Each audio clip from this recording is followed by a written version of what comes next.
Welcome to Unity in the Seven Hills.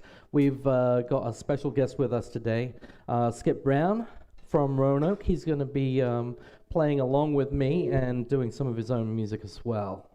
So, let's get started. Let's get to our feet, and we're going to sing some songs. 1, 2, 3, 4.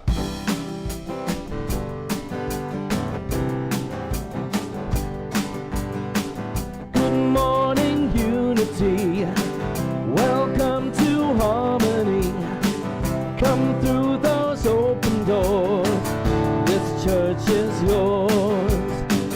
This is where we learn and grow. Find the things we really know. Look inside to find a way. Start a brand new day. 2, 3, 4. Good morning, Unity. Welcome to harmony. Come through those open doors. This church is yours. Good morning, everyone. You're shining like the sun. Glad I made it here in time. This church is mine. This church is mine. This church is mine. We're going to carry on. We've got a little bit of an old one that we haven't done for a little while. I Am the Thinker. 1, 2, 3, 4.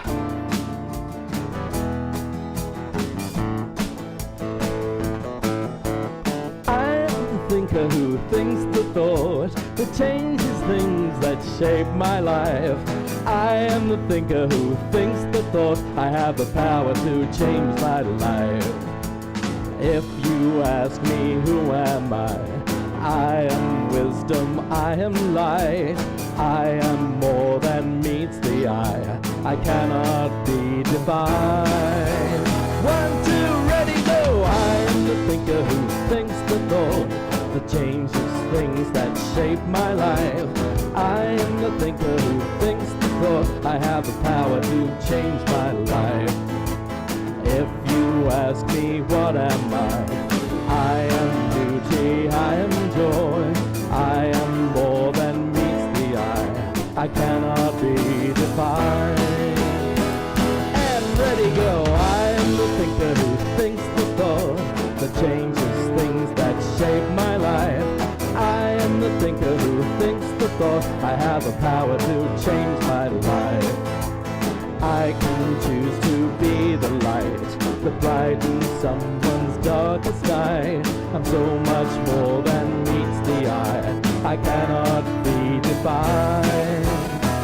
And ready, go! I am the thinker who thinks the thought that changes things that shape my life. I am the thinker who thinks the thought. I have the power to change my life. I have the power to change my life. One more time. I have the power to change my life. And we're going to carry on with a little prayer time. Our thoughts are prayers, that's the one. 1, 2, ready, go. Our thoughts are prayers. We are always praying. Our thoughts are prayers. Careful what you're saying. Seek a higher consciousness, a state of peacefulness, and know that God is always there. That's right. And every thought becomes a prayer. Our thoughts are prayers, and we are always praying. Our thoughts are prayers. Be careful what you're saying. Seek a higher consciousness, a state of peacefulness, and know that God is always there. Oh yeah. And every thought becomes a prayer. And every thought becomes a prayer. There you go, just like we practiced it. Well, good morning. We're not on. Paula. We're not on. Here we go. Good morning, Unity in the Seven Hills. Let's start off by blessing the Unity candle. There's only one presence and one power in the universe and in our lives: God, the good, omnipotent. Um, Skip Brown is going to be playing an intricate role in today. We're looking at pain, the brain, and going spiritually sane. I told, and the reason I told Skip about this, um, about the pain, the brain going spiritually sane, going to do it on April 30th. And then he said, well, I have a story to tell you. And he told me the story, which you're going to hear today. And you'll see it. I mean, I thought, wow, this really embodies the unity principles that we're going to be talking about. So hold on to it. Another thing which happened, Skip, I met Skip.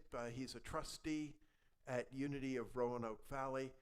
It would be easier, I was thinking it'd be easier to tell you what positions he hasn't filled at Unity of Roanoke Valley. And I was thinking, well, nursery duty. But then I spoke to him. He has a long history with nursery duty at Unity of Roanoke Valley. So many, many things. So really looking forward to that. Another thing which happened this week, I got a call, congregant, young couple.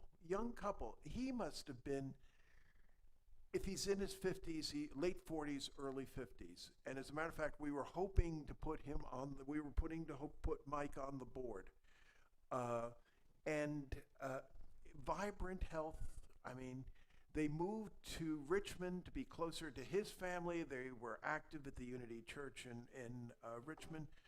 And to find that Mike suddenly made his transition.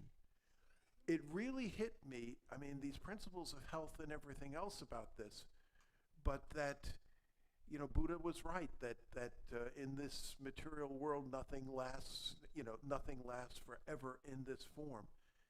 And to be thankful for the health that we do have and the experiences that we honestly do have today.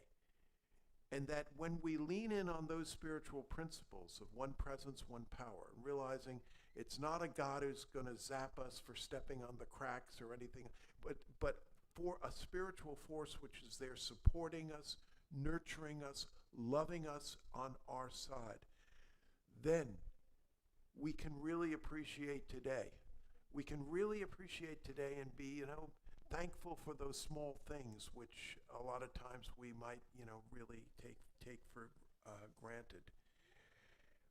If there's anybody who's new to Unity in the Seven Hills, welcome. We have a packet which is in the back right near Erica. Anybody who's new who would like it, I don't want to embarrass people, raise your hand or whatever, please feel free to get it. We would love to speak to you later. In the packet, it describes Unity, also about Unity in the Seven Hills, and we'd really like to help you with your spiritual walk. Every week, we look at one Unity principle, and this week, we are on that wonderful second principle in Unity. I mean, it's not just, a loving support of God. I mean, that's great enough. But one step beyond that divine spark is inside of each and every one of us. Jesus said, he said, I am the light, you are the light. He did not say, I am the light, and when you came out of the factory, batteries were not included. In fact, he said, you shall do greater things. You shall do greater things. And to realize that, it took me a while in Unity before I really got this one. But when I finally realized that divine spark is my essential nature, I don't always radiate with it. There are times where I've radiated far less than that. But that is my essential nature. That honestly, truly is who I am. Not my fears, not my sense of lack, not my sense of, oh my God, I'm not worthy to be a minister, or any number of fears, but that essential, or the mistake I made in 1995 or whatever. Oh my God, my copybook was erased. It was blotted and never can be, made clean. That is nonsense. Those are what the Fillmores called error thoughts, and that the real essential nature is that Buddha nature, that Christ nature, that Lao Tzu nature, that divine Atman spark which is inside of us. It's been called by many, many different things. And that's who we really are.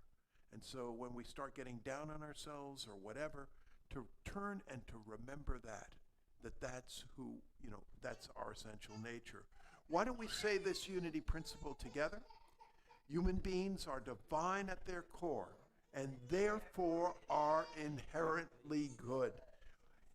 And now, we are so fortunate to have our YFM program, and so let us bless our youth and wish them well.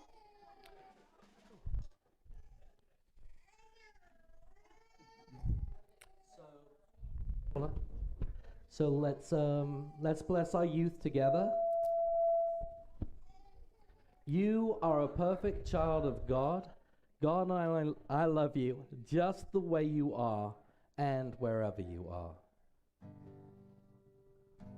So let's stand and sing. 1, 2, 1, 2, ready, go. This bright light of mine, I'm gonna let it shine. This bright light of mine, I'm gonna let it shine. This bright light of mine, I'm gonna let it shine. Let it shine, let it shine, let it shine. One more time, go on, sing it now. This bright light of mine, I'm gonna let it shine. This bright light of mine, I'm gonna let it shine. This bright light of mine, I'm gonna let it shine. Let it shine, let it shine, let it shine. Woohoo! And let's affirm our mission statement together, and then we're going to say our new vision statement, the one which we've worked on and was last week the community meeting put together. Let's say our mission statement. Unity in the Seven Hills is a vibrant, inclusive community that inspires individual spiritual growth through education, prayer, heart connection, and sacred service. And our new vision statement, we are an inclusive community created in spirit. We embrace our divine oneness, power, and purpose. And I've asked Lisa if you could come on forward and read the daily word.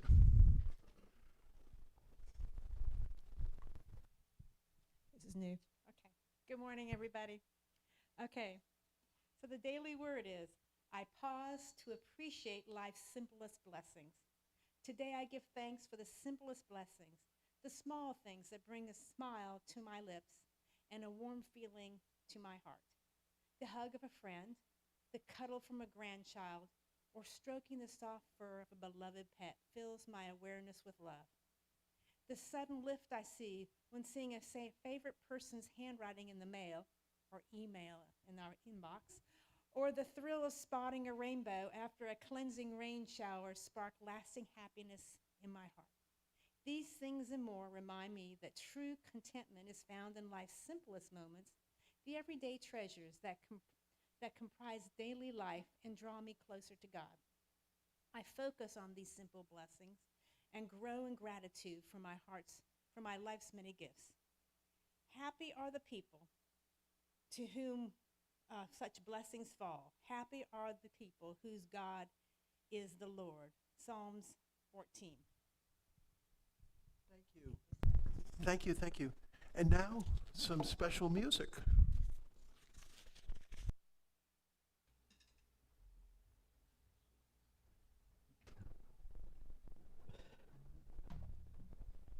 Well, good morning, Lynchburg. It is Woohoo! nice to be here. I came 7 or 8 years ago, and then I popped in when you were beginning to do camera stuff. So this is really nice for me to be able to come back and see it in action with humans in here. Real life humans. Real live humans, yes. We're going to talk about the mind, the brain, and Rick's got a spectacular talk. So I wanted to pull a couple of songs together that talk about the absolute power of the mind. And we have a great song in Unity. Our thoughts are the greatest gift in all the world is loving you. I'm sure you've sung that. I was challenged by that the first time I heard it. You haven't sung that? No, I don't think Well, we have. my goodness, I'll have to come back and teach that to you. Mhm.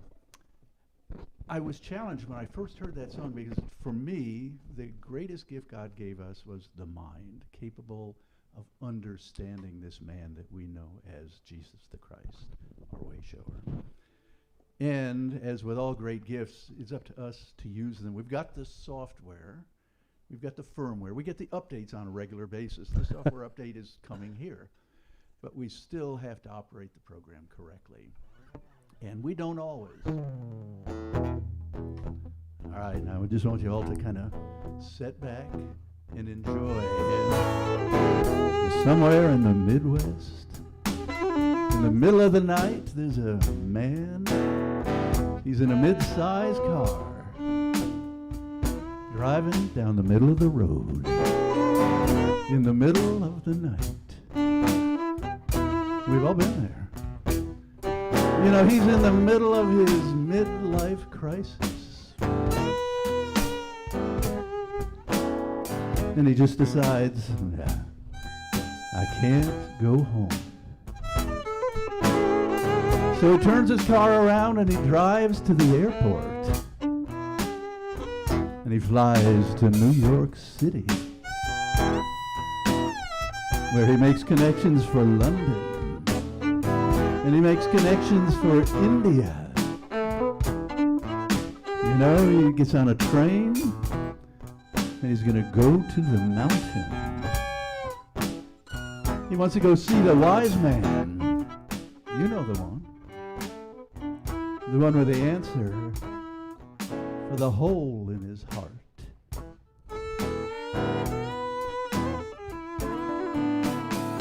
Well, anyway, he climbs up the mountain. And he sees the wise man coming out of the village to greet him. He's just absolutely amazed, but, well, he's no dummy. He's a wise man. He knew he was coming. So he musters up his fear and his anguish. He looks that wise man straight in the eye and he says,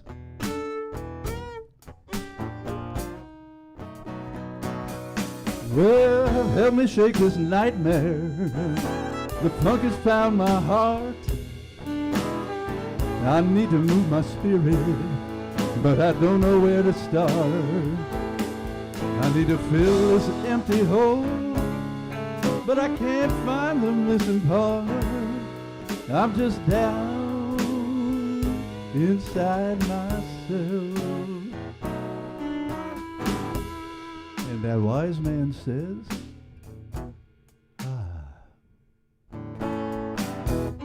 I used to think the blues were strong, yeah, because they're true. And when they come to get you, there's nothing you can do. Now I just think that's nonsense, and I've got some news for you. You're just down inside yourself. There's times when you've been hopeful, times when you were strong, and now you say that's foolish, and your happiness was wrong. Like you've never seen the sunshine when a gray sky comes along. You're just down inside yourself. But, well, never mind the question. You don't need to be so wise. Hey, it's problems philosophy, so cut it right down to size.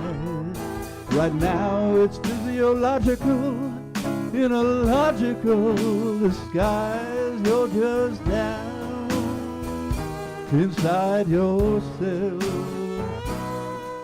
Hey, but the blues are not your final judgment, so no deep and evil power. The cure is very simple, and it works in half an hour. get some sleep, eat some broccoli, run a mile, take a shower. You're just down inside yourself. You're just down inside yourself.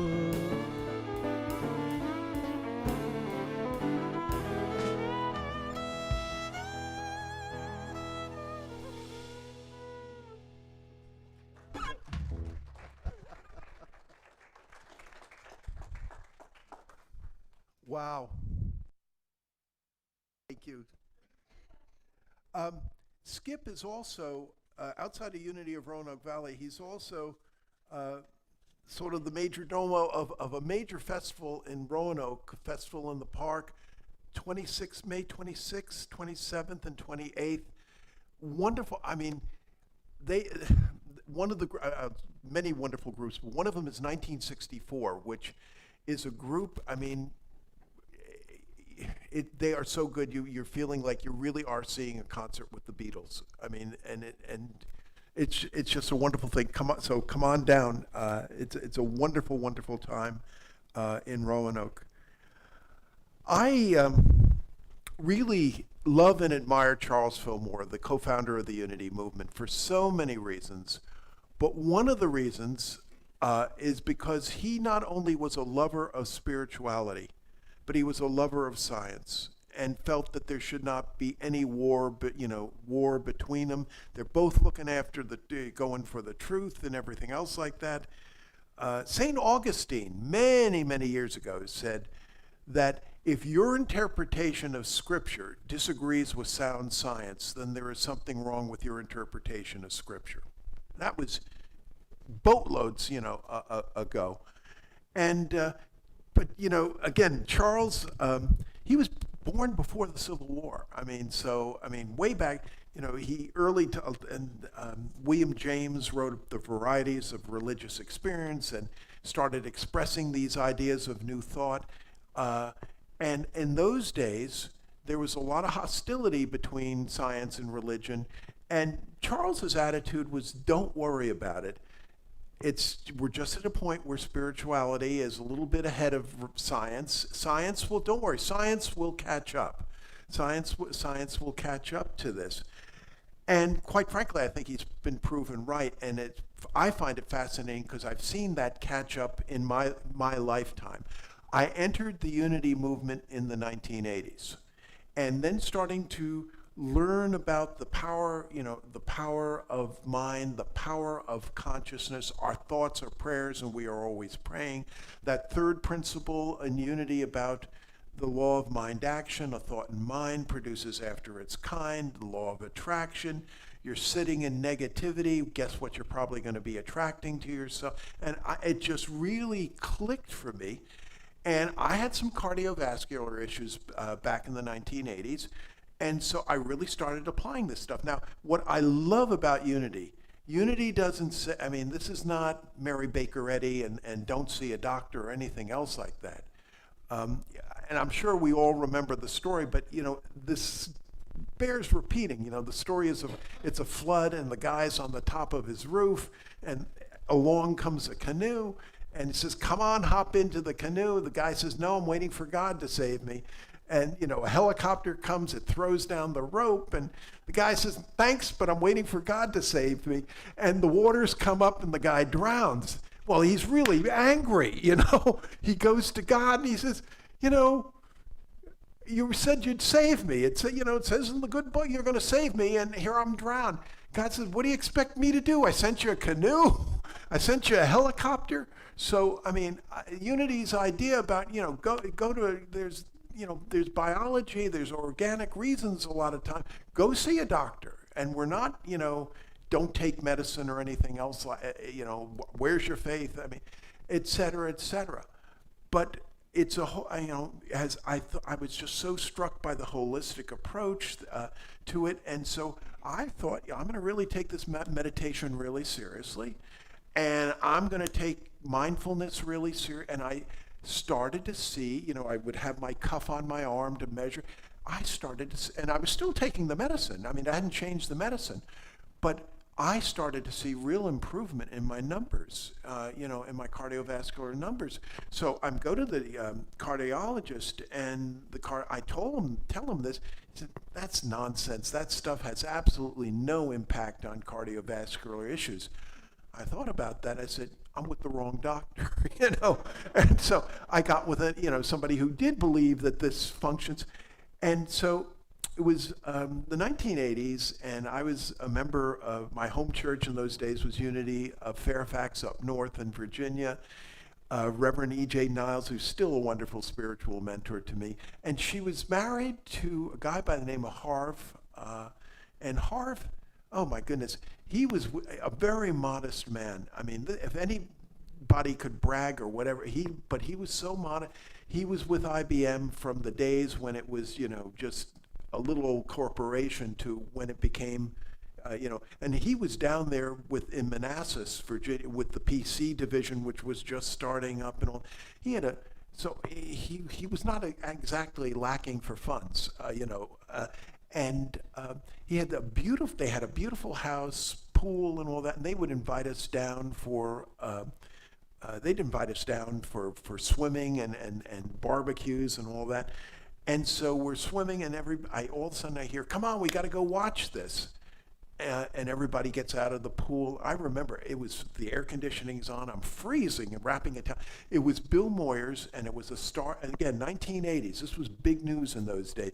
Bill Moyers was doing a special on the connection between mind and body, and the latest scientific evidence on the connection of mind and body. It was big news back then. It was, a national television series based on mind-body connection. And we were just watching and so thrilled to see finally it's getting some recognition, and leading practitioners and researchers on this were there. And as opposed to, so much of this stuff, I'm going to be talking about my middle son, David, who got his doctorate in physical therapy from Duke. He lives in Charlotte, North Carolina. Charlotte, if you live in Roanoke, it's Carillion is the Amazon of medicine. If you're here, I take it it's Centra is the Amazon of medicine. In Charlotte, it's Atrium, and so he runs two of the physical therapy clinics which are connected with their healthcare Amazon and all that. And I started talking to him about this, unity principles and what we thought about mind-body connection. He said, "Oh my God, that's standard procedure about what we do," and I will talk about that. But another thing which really got me, I heard a podcast and then started reading her work. A doctor by the name of Professor Rachel Zoffness. She is a professor at Berkeley, University of California at Berkeley, also at Stanford. Written many wonderful things. I'll leave this up here. It's called The Pain Management Workbook. The Pain Management Workbook. And she, I think, so embodies a lot of what these New Thought principles have been about from the get-go. That what her contention is, and based up by, I really think, sound science, is that so often what we have looked at is pain and we've looked at it just from biology and organic and from an organic point. And she said that is important. I mean, my God, if you haven't, biology matters, organic is important, go see a doctor. We're not saying don't go see a doctor. But she says it's so much more than that. It's also psychology. There's a social and emotional component to it. And there's a spiritual component. And if we're only treating, she says very importantly, if you're only treating, leg pains, if you're only treating the leg, or back pain, and you're only treating the back, and you're not dealing with all this other stuff, you're missing, you're missing 90% or more of what's going on. And what she goes in, my God, it's no wonder, says Dr. Zoffness, why we are at an opioid crisis. Pain, my God, throw out opioids. And quite frankly, there is a place for opioids. There is a place for, my late wife, Debbie, when she had cancer. Pain management was crucial, and particularly when she got to hospice. I mean, there's a reason why this hard stuff is on the planet. I mean, it's certainly, to say to Debbie, you're in the last stages of cancer, just think happy thoughts, is not going to necessarily deal with the pain. But I was so proud of my late wife because she determined she would not be a professional cancer victim. She felt that even though in this particular case, and she was one of the ones who came to that realization before I did, that there probably would not be a physical cure, but there was the possibility of spiritual healing. And that she was in that spiritual healing, and that it was so much, God, let's hope if anything happens to any one of us, there is both the possibility of physical cure and spiritual healing. But unless you believe we're going to live forever, there comes a point in time where there will not be probably the possibility of physical healing, but there always is that, physical cure, but there is that possibility of spiritual healing. And I think Dr. Zoffness really brings this out. She tells a story, a true story. It's called The Story of the Two Nails, true story. Two construction workers, they were on different sites. The first construction worker was on a beam. He jumped off the beam down to a lower beam, and there was a nail. Oh my God, his foot went right through. Oh, scream, agony, blood. Everybody's running around him. My God, he's going to faint. He's going to die on this. Get 911. No, we can't take the boot off. We could do worse damage. Unscrew the beam and we'll just take and the ambulance comes. They take him to the hospital. The man is in excruciating agony. And they finally, surgeons take the boot off. It turned out the nail went through and he was feeling it, went through two toes. Through two toes. They gave him Bactine and a tetanus shot and he was cured. And the pain went away. Second nail, the construction worker, he's with a little gun shooting nails into a board, shooting little nails, and one of the nails backfired. He looks and he sees the nail go into a board back there. Boy, that was are you okay? Well, yeah, but I'm shaken up, but I'm okay. So several days, he feels no pain. Several days passed.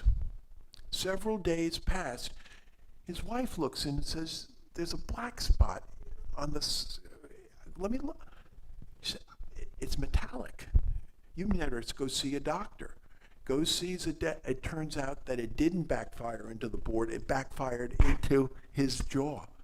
He felt no pain because he thought it went into the role of the fact that placebo effects are so large would tell you that the brain has some, our thoughts are prayers and we're always praying. True story. I'm 8 years old and I have leg pains. Oh my God, leg pains. My father comes down and he says, Ricky, what's the matter? Leg pains. He says, I have the thing just for you. It's talcum powder.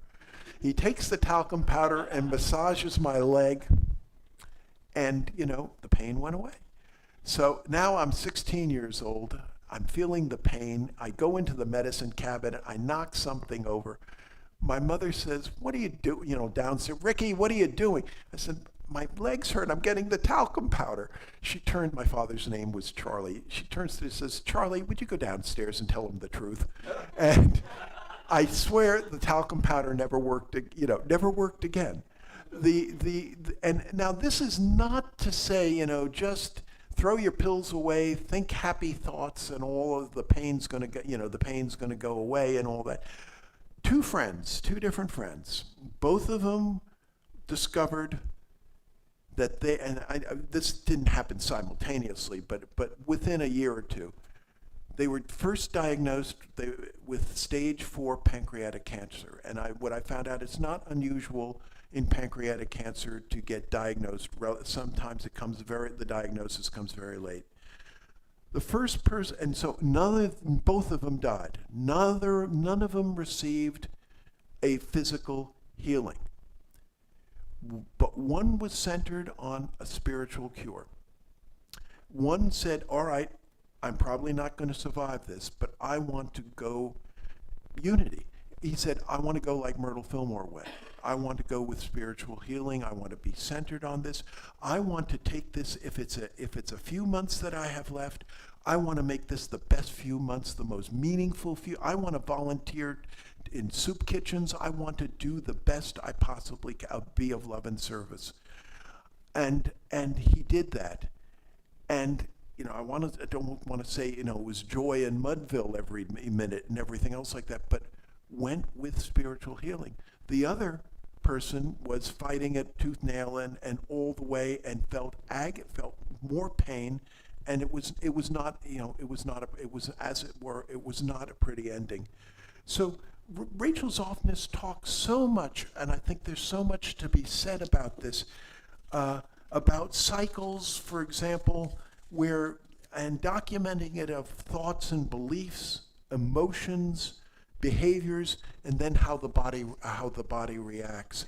Now, I was talking to my son David, again, physical therapist, and I talked to him about this. He said, "Oh, Dad, this is standard pursuit. We do standard." I said, "Well, can you, when people come in?" He said, "Oh, Dad, I don't have perfect prediction, but it's not a perfect correlation, but yeah, you can really tell a lot of times who's going to get better and who's not going to get better." And he said, we look at it, we call it catastrophization. And there are three variables in catastrophization. First is the patient ruminating in it. Is there a lot of rumination in what they're going through? Second, magnification.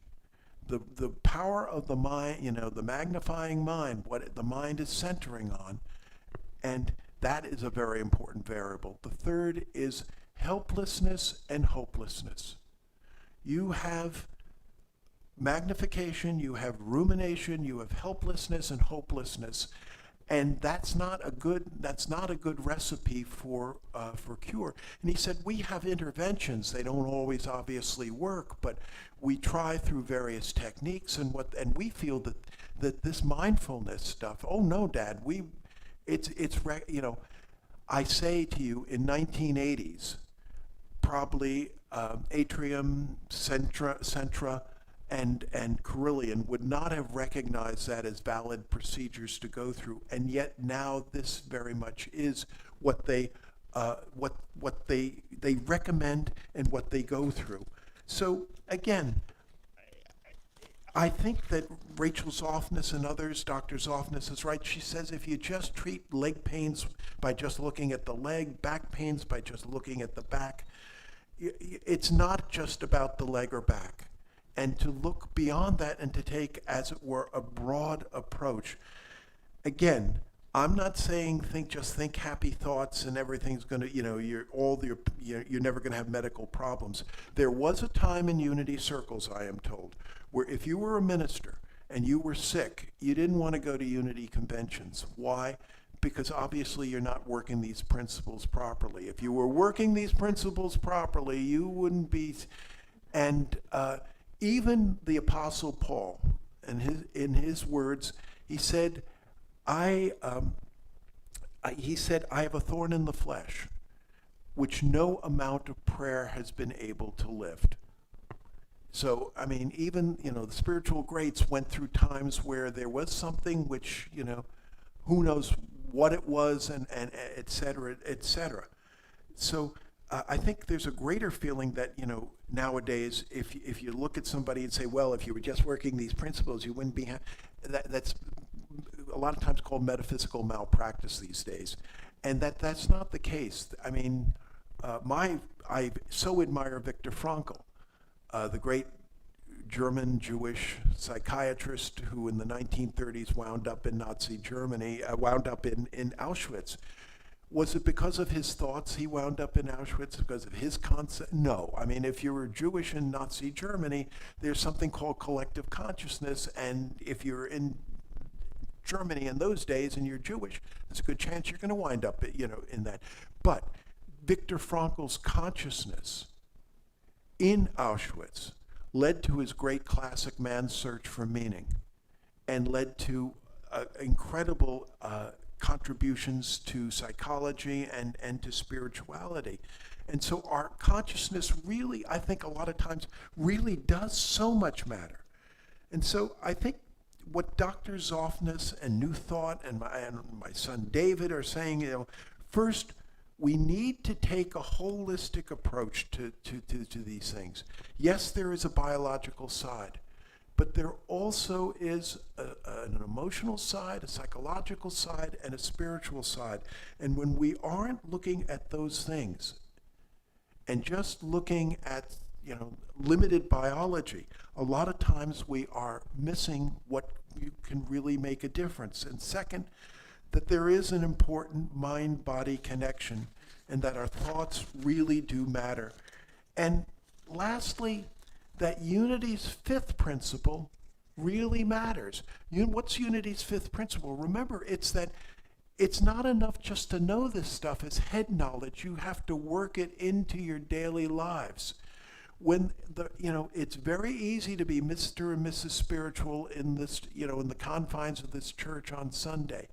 What's hard is when you're in Walmart and they gave you the cart which has the woogity wheels, and the checkout counter, is a mile long, and the machine isn't working on, to remain and to apply the spiritual conditions, as it were, in those situations. When the rubber meets the road, when you get the bad the doctor gives you the diagnosis you weren't expecting, or your son or daughter, shall we say, is not exactly a merit scholar, or doing what you think is the right path, or you thought this was the love relationship of a lifetime, and my God, it's gone very differently. To be able to apply these spiritual conditions in those difficult situations, and to keep our thoughts focused on these things. I'm looking forward to doing a series down the road again on Gary's, because I think it's important for us. I bet you have done it before, but I'd love to do it again on Gary Simmons' wonderful book, The Eye of the Storm. Wonderful, wonderful book. Gary quotes from the Gospel of Thomas. He says, in the Gospel of Thomas it is written, if you bring forth what is within you, what you have will save you. If you do not have that within you, what you do not have within you will kill you. Again, according to the Gospel of Thomas, words of Jesus. Then Gary goes on to say, nearly every ill we face in our daily lives and in our human family can be linked to a belief in lack. In a very real sense, what we do not have may be killing us. We worry about paying our bills, about our security in the future, about our health. We worry because we believe there is not enough time. We burn out for lack of energy. We get passed by because we think we're not smart enough or good enough or this or that or the other. When we can start to center on our wholeness, when we can start to center on that divine spark that is within us, then things can go very differently. I was talking about this to Skip, and pain, brain, going spiritually sane, and he started telling me a story that happened to him, and I thought, my God, that really summarizes that incredible story. Skip, could you share it with us? And you're going to see the guitar plays a real role in it.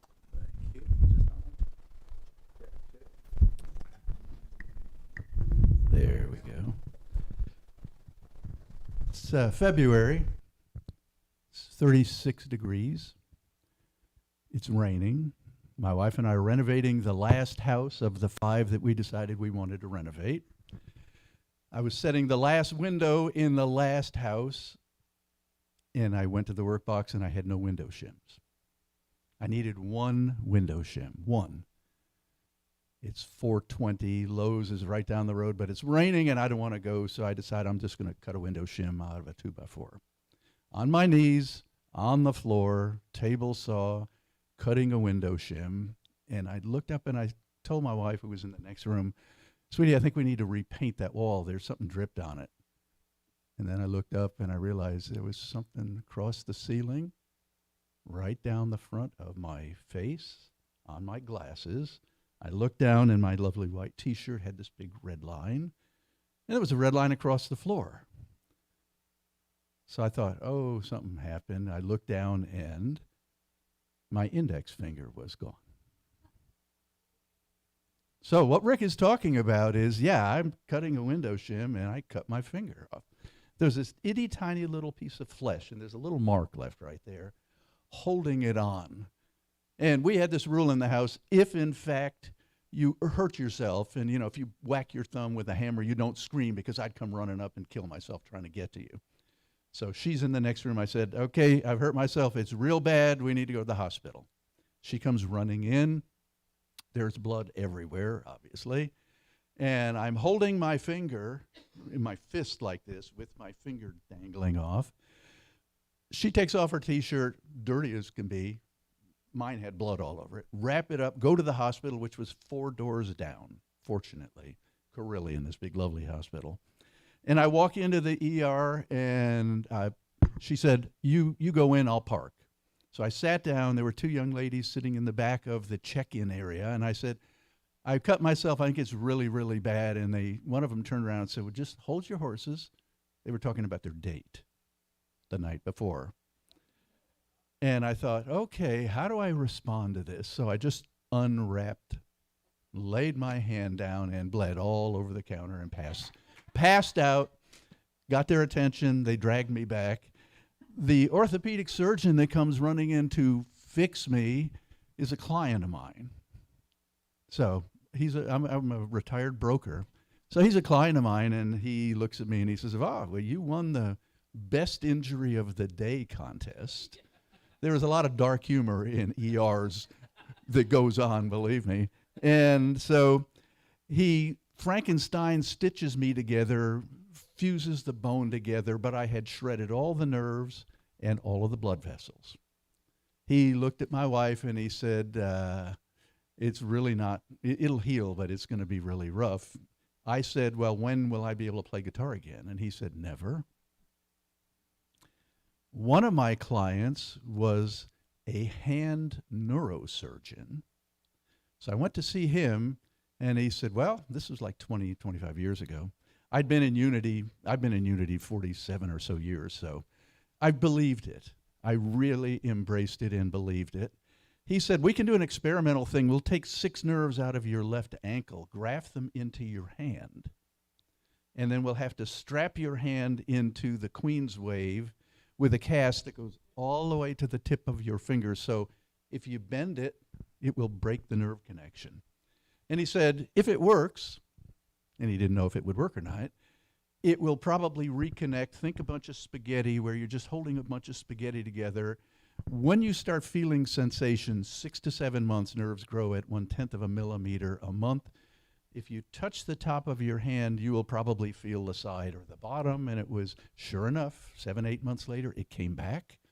The top was on the bottom was on the top. So what Rick and I were talking about was, I embraced the power of the mind, everything that Unity had taught us, and I decided that I could do this. And flash forward 25 years, and here I am playing a song for you. So it works. It really, really works. And there is 4 minutes. Get out of it. Wow. Rick told me 5 minutes. But Skip, thank you, Skip. What I'd like to, gosh, I should have given 6 minutes, because Myrtle Fillmore, when she had tuberculosis, and in those days, tuberculosis in the 1800s was the cancer of today, and so she was at a very famous talk. She heard Dr. E.B. Weeks say, you are a child of God and therefore do not inherit sickness. And she knew that she would recover from tuberculosis. So the spiritual healing came instantaneously, but it was work. It was around 2-3 years until she started to see real through prayer and meditation and forgiving and changing her diet, changing how she was living, before she started to really see the physical recovery. So it took work. In Skip's case, remember the tank, they gave him a tank and he had to put his hand in and fish out Nuts and bolts. nuts and bolts out of No feeling. yeah. And again, a lot of people would say to him, you're not going to get back to play the guitar. You're not going to get back to play. And he would keep on going in. So what I'm getting at, yes, it's important. The thoughts are important. This is the fifth principle. The thoughts are important. And so for Skip to come with that attitude was so important. But if he wasn't willing to do the work in the fishbowl, he wouldn't be playing the guitar, and he wouldn't have healed. So it's a combination of both. Our thoughts are prayers, and we are always praying. Our thoughts are prayers. Take charge of what you're saying. Seek a higher consciousness, a place of peaceful rest, and know that every thought will be a prayer, and you will be always centered there. It's true, and these principles honestly do work. Thank you. And now, some guitar music leading us into meditation. This song talks about the incredible power of our mind and how we can misuse it, how we can ignore it, and how we can benefit from it. And this is one of those questions that I think we all ask ourselves. Would I know you now if you walked into the room? If you still the crowd, if your light dispelled the gloom, and if I saw your wound, touched your thorn-pieced brow, I wonder would I know you now.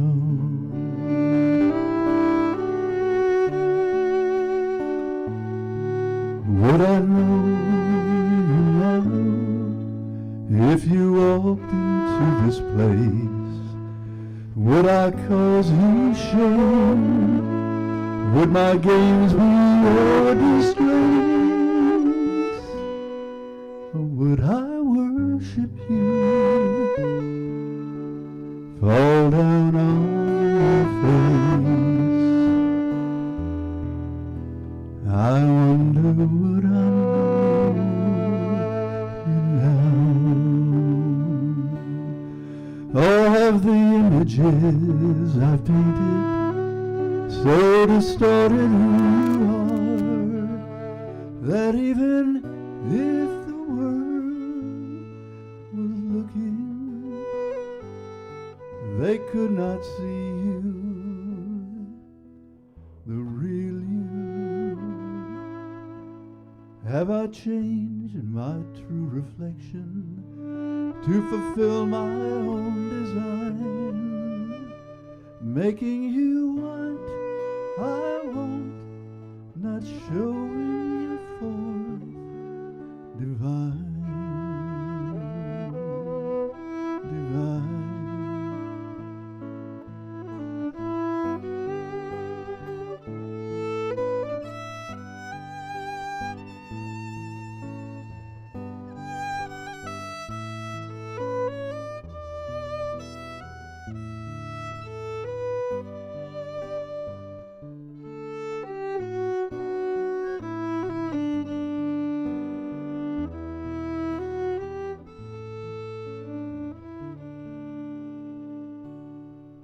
Would I miss you now if you left and closed the door? Would my flesh cry out, I don't need you anymore? Or would I follow you could I be restored?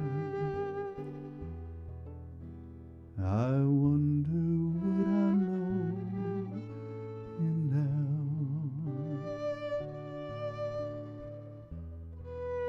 I wonder would I know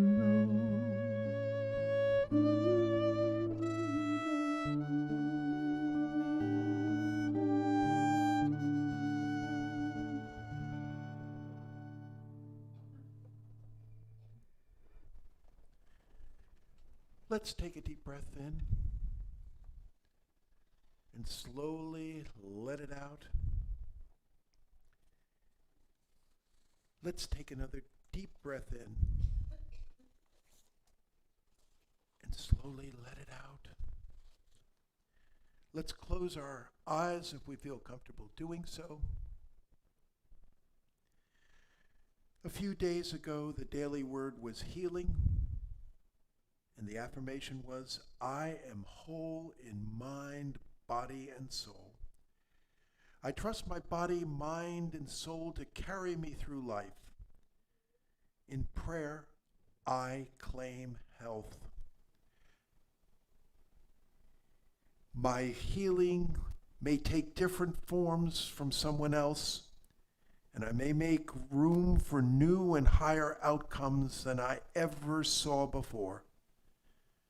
I am whole and complete and a wonderful expression of God. I am healed, restored to full awareness of wholeness. I remain committed to healthful living as I express my divine nature. And the prophet Jeremiah said, I am going to bring them recovery and healing. I will heal them and reveal to them abundance and prosperity and security. And with this, knowing these truths, we can gladly go into the silence.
Dear Spirit, thank you for that wholeness and that peace that passes all understanding. And as Jesus put it so well, the kingdom of God is not out there, not in the corner office, not in the 3-car garage, but the kingdom of God and that wholeness is within us, and we have it now. Thank you for this and so much more as we say amen and amen.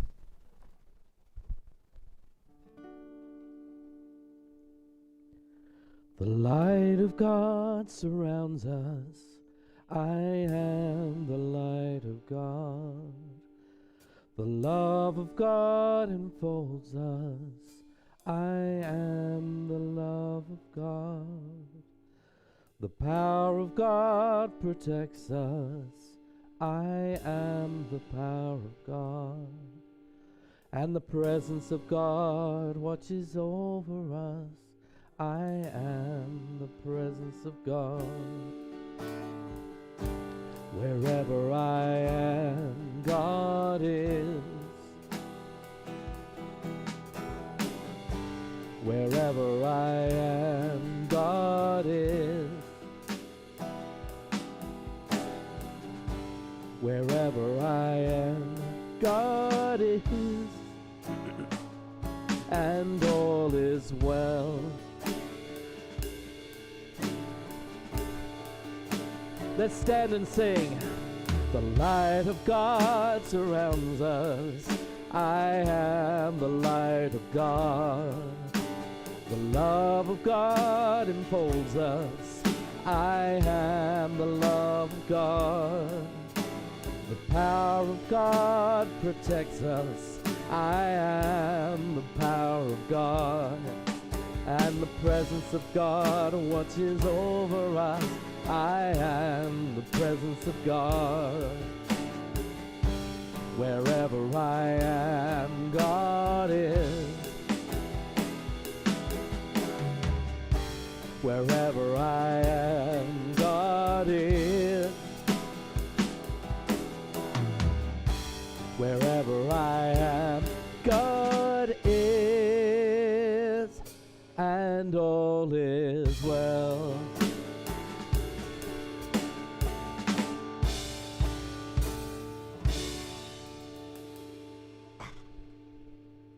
Thank you. Be seated, please.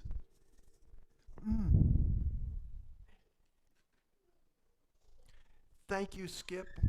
I got to tell you, I said to Skip about 5 minutes. I didn't expect, you tell somebody 5 minutes, you expect 10 minutes. But so I had, true story, when I was at United Way, everybody at United Way, when a speaker comes, they get an angel, quote, an angel. And so I was Archbishop Desmond Tutu's angel. And so he was about to go out. And so I said, Archbishop, I'm going to give you the microphone, and we ask you to speak for 10 minutes. And he looked at me and said, "Oh, son, you must be a man of great faith. You're giving me a microphone, a preacher, and you expect me to speak for 10 minutes. I haven't seen such faith in all of the house of Israel." and Archbishop Tutu walked out on stage and he spoke for an hour and a half. He was fantastic. He was absolutely fantastic. Well, as that great minister in Unity, Jim Rosenberg, he even wrote a book about that. He said, even mystics have to pay bills. And so we come now to the point of talking about tithes, gifts. One of the things, we're in this abundance campaign. We're at 69%. We're almost there. And again, pledging. If you've not filled out a pledge form, we would ask, consider it, take it to Spirit. It's not just about monthly, it's not just about income, also talking about volunteering. That's really, really important. There are many ways of supporting this ministry and helping it move on beyond just money. Unity in the Seven Hills is abundantly blessed. And let's say that affirmation together. Unity in the Seven Hills is abundantly blessed. Creative people are drawn to us. Divine ideas flow through us. Financial resources bless us. And we accomplish mighty works together. And with that abundance, it's time to share our blessings. We support many Unity institutions such as Unity Worldwide Ministries, Silent Unity. We support local charities. The food pantry is incredible.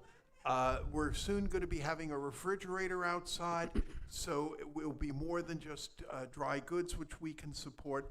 There are 4 ways to give.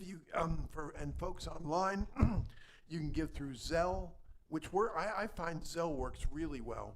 I mean, Zelle, check, cash, or through PayPal's Giving Fund. When paying by PayPal, either click the giving link on our website at unityinthesevenhills.org, or if by YouTube, please click the link below so that we get the whole amount. If you don't do it that way, there's certain deductions, and so if you could do it that way, that would be great. Our greeters are going to get us coming up row by row. Again, I know many people, Some give monthly, some whatever. Come on up and just bless. Your powerful vibes and good wishes are important. Stand in front of the unity candle, and then please take an affirmation. We'll circle and go up. And now, as I say every week, but it's true every week, here's my favorite song. So, little Harold Payne. There's something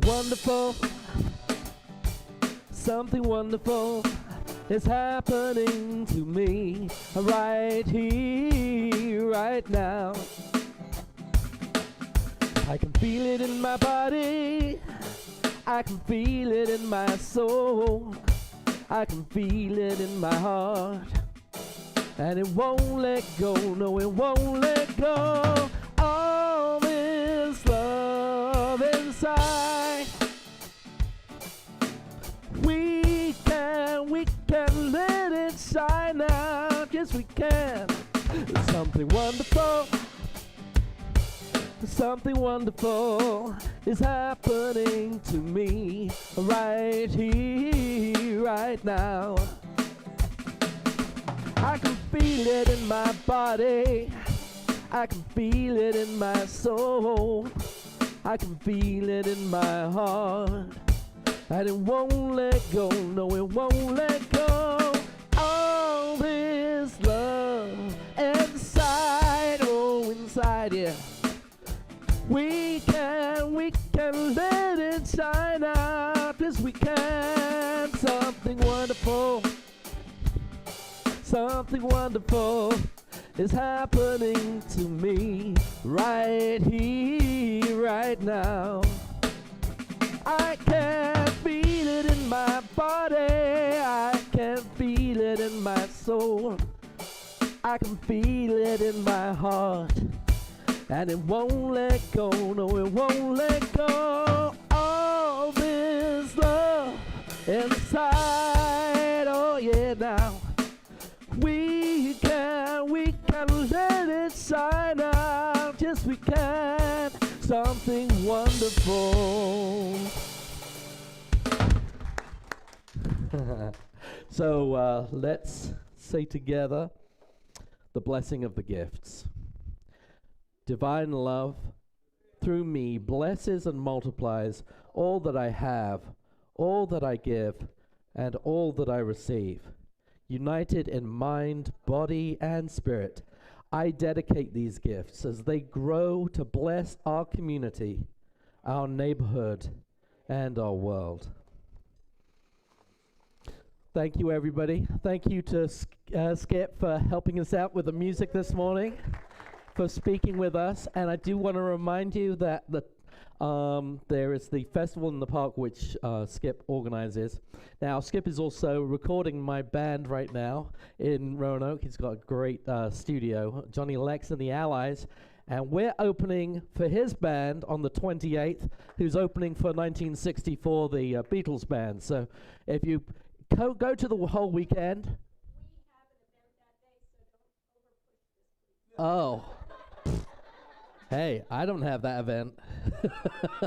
What do you have? We have First Gina coming on the 27th. This is on the 28th, though. 28th, the Sunday. 3 days. Yeah.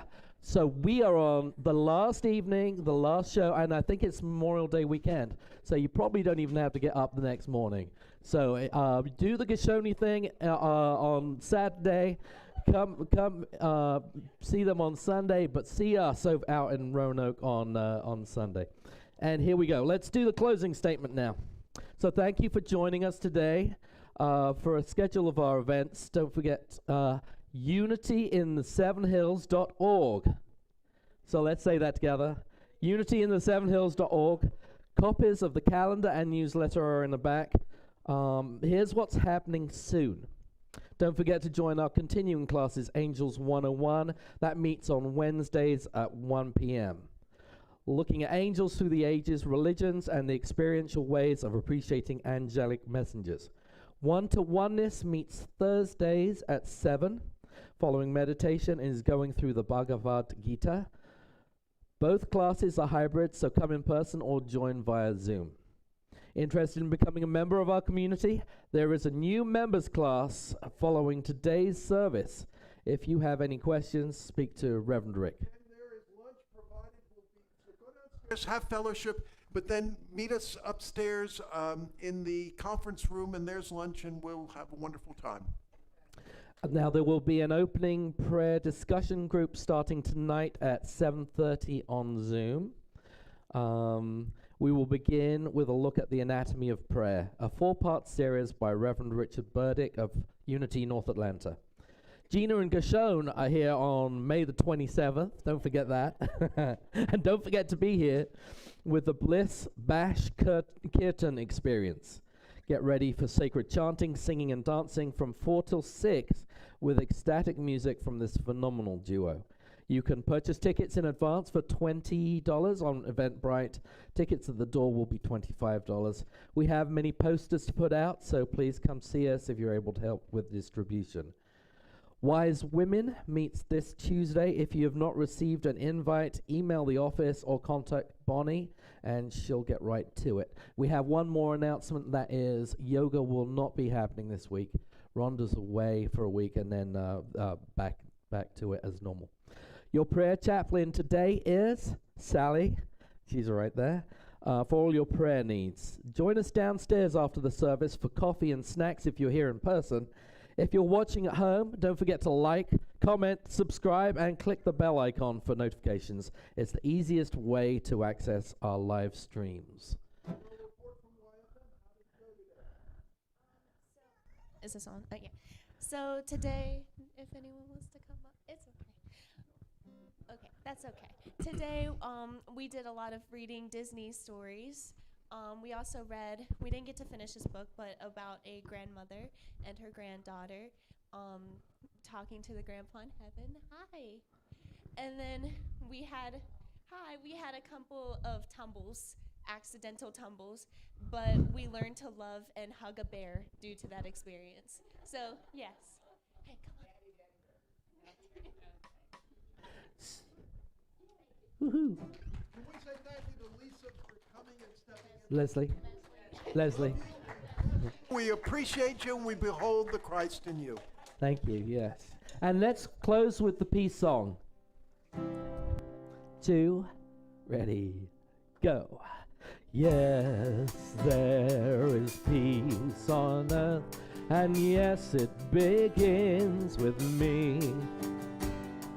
Yes, there is peace on earth, the peace that was meant to be.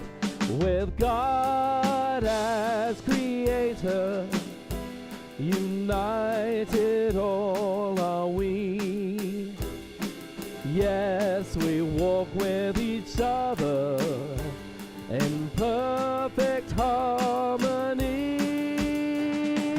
Yes, peace begins with me. Yes, this is the moment now.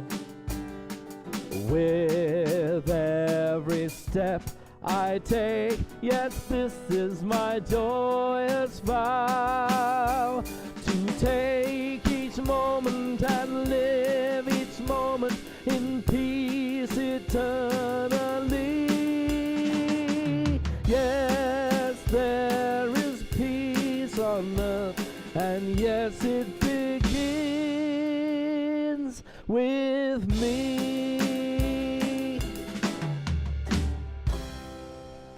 Thank you, everybody.